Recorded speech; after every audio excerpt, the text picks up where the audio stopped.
Bonjour à tous, c'est Thibaut. Aujourd'hui, je vais vous montrer une petite séquence de yoga qui se passe la plupart du temps allongée et pour mobiliser le dos en douceur. La séquence sera la suivante. On commencera en tailleur. On viendra inspirer, joindre les mains, ouvrir ses jambes, se grandir et expirer, venir dans la posture de la pince. Après quelques cycles respiratoires, on inspirera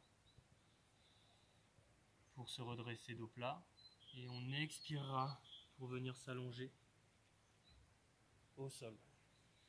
Sur inspiration, on viendra rapprocher ses pieds des fesses et sur expiration, décoller le bassin en passant par une rétroversion. Puis inspirer en joignant ses mains pour ouvrir la poitrine et expirer, relâcher ses mains, déposer le bassin au sol. Puis inspirer, ouvrir la poitrine et expirer, revenir dans la même position. Puis ensuite on viendra inspirer, tendre la jambe et étirer toute la chaîne postérieure. Puis expirer, croiser une jambe sur l'autre et inspirer pour étirer les fessiers. On va inspirer, refaire la même chose de l'autre côté. Et quand on aura fini, sur expiration, redresser la tête, venir remonter. Et sur inspiration, se grandir et ouvrir sur un angle jambes écartées.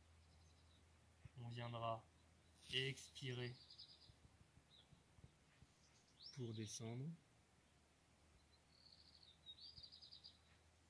en relâchant les cervicales, et inspirer pour remonter dos plat. Puis expirer, joindre les pieds, relâcher les cervicales et le buste sur les jambes. Et inspirer, revenir au tailleur. Et profiter de la séance en respirant. Donc toute cette série, il y a plusieurs possibilités pour la faire de manière confortable. La première chose, c'est avec les briques, on peut jouer sur la hauteur du tailleur, notamment de l'assise, et être bien pour avoir le dos bien droit, ce qui est vraiment important dans le tailleur, d'ouvrir, de se grandir, d'attraper le périnée, de resserrer les omoplates, d'ouvrir les épaules, grandir et avoir les doigts et les paumes ouvertes vers le ciel.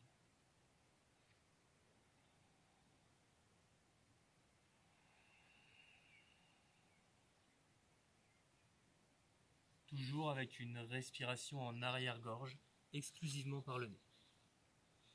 On peut toujours utiliser ces briques pour faire la pince et être surélevé et se sentir plus libre. Si ça ne suffit pas pour maintenir le dos droit, on peut garder les jambes pliées et travailler dans l'allongement du dos droit et ensuite aller tendre une jambe alternativement en relâchant les cervicales. Et si vraiment on est trop raide, on prend appui sur les mains et on ouvre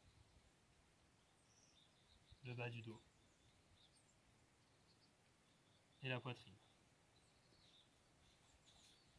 On pourra utiliser aussi ces briques quand on revient dans la position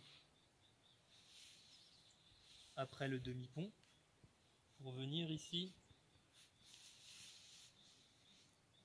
faciliter l'ouverture de la poitrine.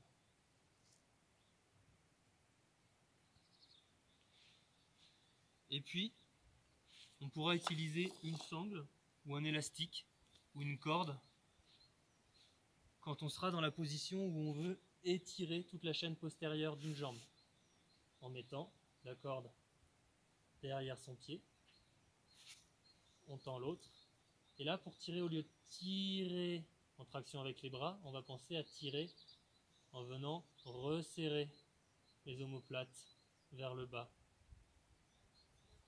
et on va sentir toute la chaîne postérieure s'étirer. Pareil, quand on est dans cette position, on peut décider soit d'attraper derrière la cuisse, soit derrière le genou, et toujours pareil, de tirer en déposant les omoplates dans le sol.